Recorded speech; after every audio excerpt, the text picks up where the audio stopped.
Hey, what's up everyone? How's everyone for the day? This is Mark Perry back at you with another video.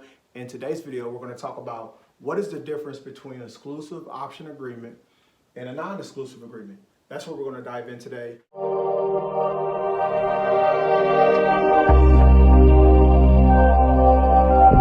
But before we dive in, if you haven't already, feel free to go to Amazon. It's a quick, small ebook read, and it's shifting your mind from poverty to prosperity.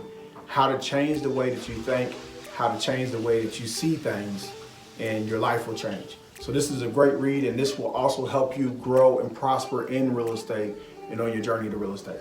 So check that book out. And my last book that I just came out with about a month ago is Self-Image Changing Self-Image, Giving Yourself a Second Chance is what the book is called. But it's basically changing your self-image, it's changing your self-awareness.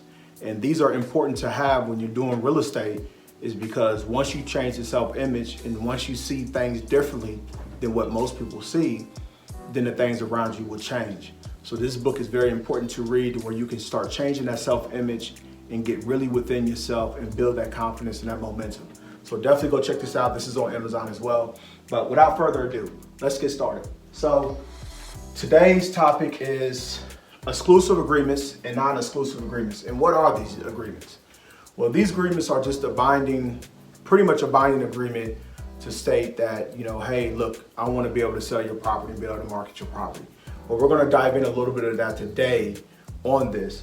So there's a couple different things when you're dealing with exclusive and non-exclusive agreements of some things you need to know.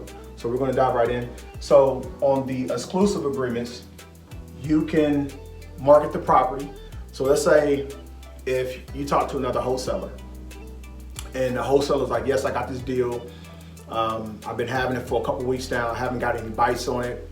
And hey, you can market out to your buyers. Maybe you have a big buyers list. They allowing you to market to your buyers. Okay, great. Let me send you over an exclusive agreement to where you can see that we'll have an agreement together to where I can market to my buyers. And the exclusive agreement will basically say that you only have the right to sell it. So that means that this other wholesaler, they can't go sell it to someone else. You have the right to sell it. So you can market the property. You'll have the right to sell it first, right? So you have the right to sell it first. So if somebody else comes in and tries to sell it, they can't sell it because you have an exclusive agreement with that wholesaler or with that owner of that property. And then you have about 30 days. So give or take, when you have an exclusive agreement, if the wholesaler doesn't know you that well, if they're just building that relationship with you, they can give you anywhere from 15 to 30 days. I mean, it's going to be real quick because they want to make sure that you can perform and get this done, because they don't want to hold too much time up, because if they hold all that time up, then their contract can go valid. So you want to make sure that you're either doing 30 days, I would say 30 days at the minimum, but some wholesalers might come back and say, hey, I'm only going to give you 15 days, for they don't have to have their back against the wall, which makes sense. And then once you find a buyer for it within that 30 days, then you go back to either the wholesaler, do an assignment agreement with them, or you go back to the homeowner and do a contract with them. So that's your exclusive agreement. So exclusive agreements is basically just giving you the opportunity to sell their property first. They're not going to go through with nobody else. They're not going to try to get this deal to any other wholesalers. You're going to be the only wholesaler that's able to sell this property, and they're going to give you at least 15 to 30 days. So that's something good to know. So let's go to a non-exclusive agreements. Non-exclusive agreements is just a little bit opposite of the exclusive agreements, but it's basically an agreement stating that you can market the property, you can market it, but you're not the only one that can sell it, which is number two. You're not the only one that can sell the property. You can sell the property if you find a buyer first before someone else does, but you're not the only one that can sell the property. There's let's say if the wholesaler sends you the deal and he says, yes, I'll sign a non-exclusive agreement with you. We can do, normally it'd be like 60 days. Sometimes I see stuff around 45 days.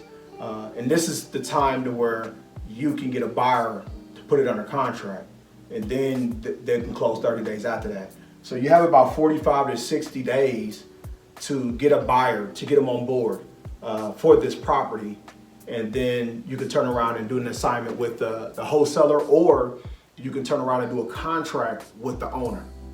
Either or, because in these exclusive agreements, you're either going to be dealing with an owner of a property, or you're going to be dealing with another investor. You know, it could be a wholesaler, an investor, or whatever. You want to put these agreements together because you just want to have the binding with them.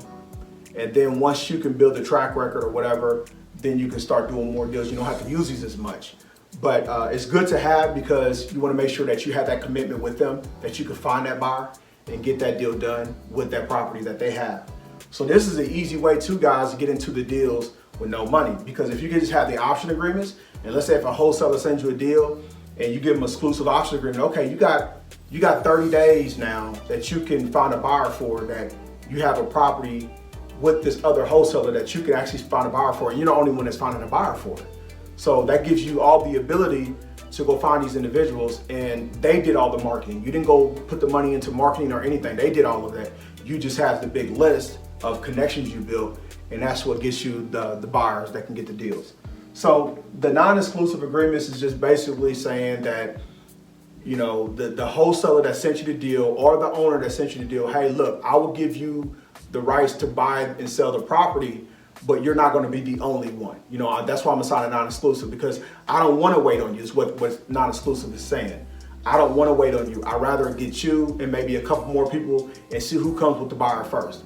So it's kind of like, you know, you can go out there, and if you do a non-exclusive agreement, you're going to go out there and go try to find a buyer. You're going to find them, and these other individuals are finding buyers for the same property as well. So first come, first serve. That's what a non-exclusive agreement is. First come, first serve. I'll sign an agreement with you, but it's not exclusive, and I got agreements with other people, but first come, first serve. This one, it's just you. You're the only one that can market the property. You're the only one that can do what you have to do with the property to get the property sold. So that's the difference between exclusive and a non-exclusive agreement. Let's go back into it just to recap. So exclusive option agreement, just make sure that you put about 30 days on there, give you enough time to find that buyer. If they do 15, go with 15. If you have a big enough list, go with it. And you'll be the only one to be able to market the property, which is good because now the wholesaler or the owner can't go behind you. So you're the only one that can market the property. On a non-exclusive, you're not the only one that can market the property. There could be multiple people that can market the property. You still can sell it, but on this one, I would give it about 60 days. You know, anywhere from 45 to 60 days, because you know you still want to juggle it. You want to be able to give yourself some time. So I would definitely do 45 to 60 days. So I hope this video helps. Also as well, you know, feel free to comment below of any other wholesale or any other deals that you want me to talk about from my experience. If it's subject to seller financing, wholesaling, wholesaling commercial real estate, dual lease options on commercial real estate, whichever ones I have experience in, which are those are the ones. Feel free to comment below and just let me know what you want me to talk about. But if you're new to the channel and if you want to know more about my content, feel free to like my videos, subscribe, and hit that little notification button for any other videos and content that I put out. So I hope that this video helps you guys, and put the agreements together. Once you get a buyer, then you turn around to that wholesaler or that investor or that homeowner. You put the deal under contract. Now you have it under contract. Now you can sell your deal to that investor. So I hope this tips helps, and we'll talk soon. Thanks.